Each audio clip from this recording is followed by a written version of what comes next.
Specially आप फैसलाबाद से आती हैं हमें टिप्स देने के लिए, और ज़बरदस्त किस्म की आपकी टिप्स होती हैं। तो आज हमें बताएं कि ये जो एक स्लोगन है कि हर चीज़ हमारे किचन में मौजूद है, मगर हम फिर भी फार्मेसी से जाके दवाइयाँ लाते हैं, तो ये स्लोगन क्या है?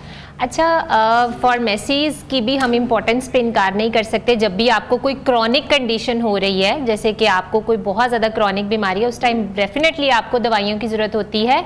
लेकिन बहुत सारी चीज़ें, बहुत सारी बीमारियां जो आप अपने घर बैठे कंट्रोल कर सकते हैं। आपका किचन जो है वो आपका मेडिकल स्टोर होना चाहिए। इसमें छोटी सी एग्जांपल है, जो बच्चों की बहुत ज़्यादा चेस्ट ख़राब होने लग जाती है।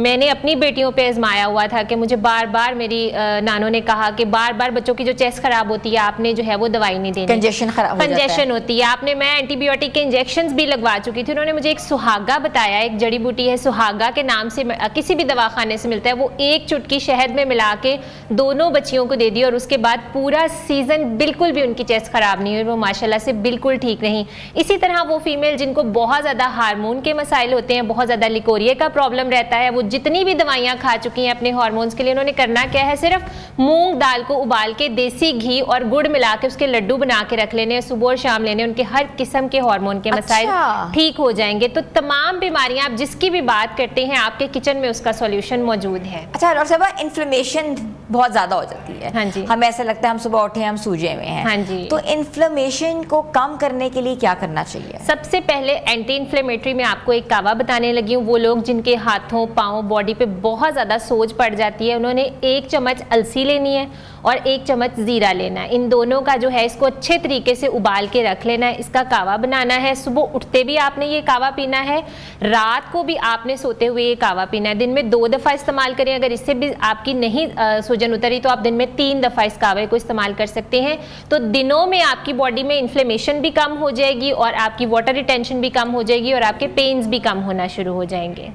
हमने अक्सर देखा है कि अगर हमें कहीं भी पेन होती है या हर जगह अगर हमें दर्द होती है तो हम फक्के मारे होते हैं पेन किलर्स। ऐसे ही है, टॉफी की तरह खाते हैं ना आजकल पेन किलर की दवाइयां, ऐसे ही जो भी ब्रांड्स आते हैं, हमने सेटामोल्स ले ली या व्हाटएवर हमने जो भी ले ली। तो फूड बेस्ड एंटी इन्फ्लेमेटरी हल क्या है?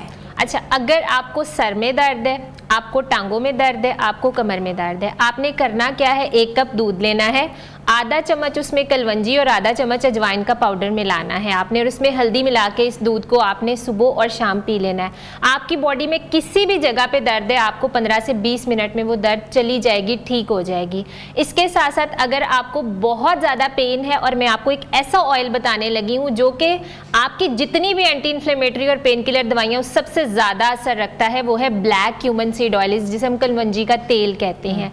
आपको बॉडी में कहीं भी दर्द हो रही है, इन्फ्लेमेशन हो रही है, जोड़ों की बीमारी हो रही है, कमर में बहुत ज्यादा क्रॉनिक पेन रह रही है, आपने सुबह शाम दूध में 1 चम्मच मिला के ले लेना है। तो उसके बाद आपकी बॉडी की जो दर्द है वो बिल्कुल आपके गायब हो जाएंगे। ठीक है। अच्छा, ये तो हमने बता दिया गट हेल्थ के बारे में, इन्फ्लेमेशन के बारे में। अगर लेकिन बाल जो होते हैं बहुत इंपॉर्टेंस रखते हैं। हमें लगता है कि बालों के बगैर हमारी खूबसूरती बिल्कुल भी नहीं है। बाल आजकल स्कैल्प से जो देखा है ड्राइनेस हो जाती है, बाल टूटना शुरू हो जाते हैं, एलोपेशिया की बहुत प्रॉब्लम है, बच्चों में भी आ रही है। कहीं कहीं देखेंगे वो जगह बाल आ ही नहीं जाते, बाल सरों के अंदर ना गुड़ुम से बने होते हैं स्किन के। हाँ जी। तो उसको हम कैसे कर्व कर सकते हैं? कोई आपके पास उसके अलावा कोई रेमेडी है? जी बिल्कुल। अगर तो आपको बालचर हो रहा है, उसके भी 2 रीजन है। एक तो आपको हार्मोन DHT की वजह से हो रहा है, या थायराइड की वजह से, या डेफिशिएंसी की वजह से हो रहा है। आपको कोई भी बालचर हो रहा है, आपने करना क्या है, 1 चम्मच प्याज का पानी निकाल लेना है आपने, 1 चम्मच आंवला पाउडर ले लेना है, और उसके अंदर 1 चम्मच आपने मेथी दाना डाल के जैतून के तेल में इसको अच्छे तरीके से जो है वो मिक्स करके आपने इसका मास्क बना के लगाना शुरू कर देना है। आप 2 से 3 महीने लगाएंगे, आपके छोटे छोटे, ये मैंने भी ट्राई किया, मेरे छोटे छोटे बेबी हेयर निकलना शुरू हो जाएंगे, बेबी हेयर आपके रूट से बाल आना शुरू हो जाएंगे। इसके अलावा वो खवातीन और वो मर्द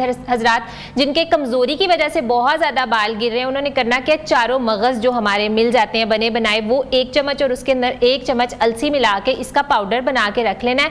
दोनों को ग्राइंड करके सुबह शाम 1 कप दूध के साथ इस्तेमाल करना है। 2 से 3 महीने में आपके बाल गिरना भी बंद हो जाएंगे, नए बाल भी आना शुरू हो जाएंगे, और खवातीन जिनके ऑलरेडी बाल हैं वो बहुत ज्यादा लंबे होना शुरू हो जाएंगे, क्योंकि आपकी डेफिशिएंसीज ठीक होना इससे शुरू हो जाएंगे। ठीक है। अच्छा, फैटी लिवर के जिनको इश्यूज हैं, बहुत ज्यादा है, कोलेस्ट्रॉल के इश्यूज हैं, वो कहते हैं कि कोलेस्ट्रॉल की गोली खाते रहो, साथ साथ खाना खाते रहो, हम ठीक रहेंगे। हाँ, क्या करना चाहिए? सबसे पहले तो कोलेस्ट्रॉल जो है और ट्राइग्लिसराइड, दो चीजें अलग-अलग है। कोलेस्ट्रॉल इसलिए आपका बढ़ रहा है क्योंकि आप फैट बहुत ज्यादा खा रहे हैं। उसमें सबसे ज्यादा पहले डाइट का ख्याल रखें कि आपने फैट कंटेंट को कम करना है। दूसरा, ट्राइग्लिसराइड आपके बढ़ रहे हैं, जिगर पे चर्बी हो रही है, तो वो इस वजह से है क्योंकि आप कार्बोहाइड्रेट्स का इस्तेमाल बहुत ज़्यादा कर रहे हैं, शुगर कंटेनिंग चीज़ें आप ज़्यादा खा रहे हैं। आपने करना क्या है, दोनों के लिए जो है इसको कंट्रोल करने के लिए एक तो अपनी डाइट में ग्रीन टी का इस्तेमाल करना है, जिसे हम सब्ज़ कहवा कहते हैं। सुबह और शाम आपने 2 दफ़ा इसको लाजमी पीना है। अगर आपको फिर भी कोलेस्ट्रॉल बहुत ज़्यादा आ गया है तो चिया सीड्स और तुखमलंगा दोनों मार्केट में अवेलेबल हैं। तुखमलंगा तो 100-200 में अवेलेबल है। आपने सुबह शाम 1 चम्मच 1 गिलास पानी में मिला के लेना है खाने से पहले। दिनों में आपका कोलेस्ट्रॉल नीचे चला जाएगा। और वो लोग जिनको साथ ट्राइग्लिसराइड्स भी बढ़ रहे हैं, तो आपने चुकंदर जो है इसको पानी में ग्राइंड करके सुबह शाम पीना शुरू करना है। इसमें जो फाइबर मौजूद है वो ऑटोमेटिकली आपके कोलेस्ट्रॉल को बॉडी से रिमूव करना शुरू कर देता है। इसके साथ साथ आपका आयरन भी इंप्रूव करता है और आपकी स्किन भी बहुत ज्यादा ग्लो करना शुरू कर देती है। अच्छा, दायमी कब्ज बच्चों को बहुत रहती है क्योंकि उनका फूड इंटेक ऐसे होता है, छोटे बच्चे होते हैं वो दूध पे होते हैं और फूड इंटेक नहीं होता, और जो बड़े होते हैं वो प्रोसेस फूड खा खा के जो है उनको कॉन्स्टिपेशन रहती है। उसके लिए क्या करना चाहिए? अगर बच्चों को बहुत ज्यादा कब्ज हो रही है तो आप कोशिश करें कि बच्चों को सबसे पहले तो खाना खिलाना शुरू करें, क्योंकि दूध की वजह से उन्हीं बच्चों को कब्ज होती है जो कम खा रहे होते हैं।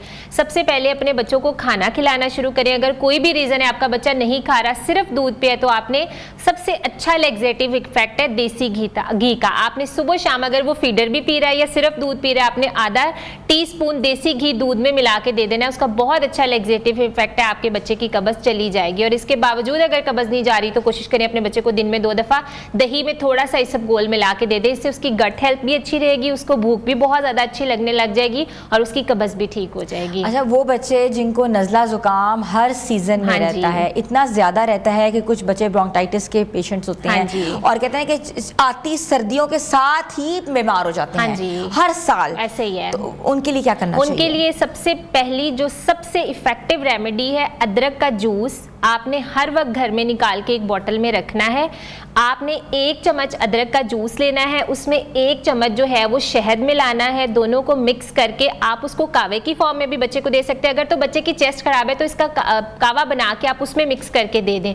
और अगर बहुत ज़्यादा बच्चे को खांसी हो रही है तो 1 चम्मच अदरक का जूस और शहद मिला के उसके ऊपर काली मिर्च छिड़के आप अपने बच्चे को पिला दें। आपके बच्चे की खांसी बिल्कुल ख़त्म हो जाएगी। इस तरह आप देखेंगे बहुत ज़्यादा सर्दियों में बच्चों को खांसी हो रही होती है, उन बच्चों के लिए आपने चीनी या गुड़ लेके उसको तवे के ऊपर जो है वो रखना है। जब वो मेल्ट हो जाएगा उसमें थोड़ी सी काली मिर्च मिला लेनी है, आपने थोड़ा सा देसी घी मिला लेना है, उसकी छोटी छोटी कैंडीज बन जानी है। ठीक है। आपने बाहर की कैंडीज नहीं देनी है, अपने बच्चों को वो कैंडीज देना शुरू कर देनी है। और अगर हम उसमें थोड़ा सा जिंजर जूस, अदरक का जूस मिक्स करके अपने बच्चों को वो कैंडीज घर में दे दें, जब उनको खांसी आए तो वो इस्तेमाल शुरू करें। इंशाल्लाह उनकी खांसी भी ठीक रहेगी, उससे उनकी चेस्ट भी ठीक रहेगी। दूसरा, सर्दियां आ रही हैं, कोशिश करें कि अपने बच्चों को यखनी का इस्तेमाल लाजमी करवाएं। कोई इतना महंगा गोश्त नहीं है, आपको बोन्स मिलती हैं, हड्डियां मिलती हैं, वो ले आए बाहर से, उसकी यखनी बना के सुबह शाम अपने बच्चों को पिलाएं। जिनके ज्यादा छोटे बच्चे हैं, फीडर पीते हैं, तो वो फीडर में मिला के उनको ब्रॉथ दे सकते हैं। इसके साथ थोड़ी बहुत अपने बच्चों को फिश खिलाना शुरू करें। इससे बिल्कुल भी चेस्ट इन्फेक्शन नहीं होती। बच्चे जो हैं वो फिश इसलिए नहीं खाते क्योंकि टेस्ट बर्ड्स नहीं ना हम डेवलप करवाते।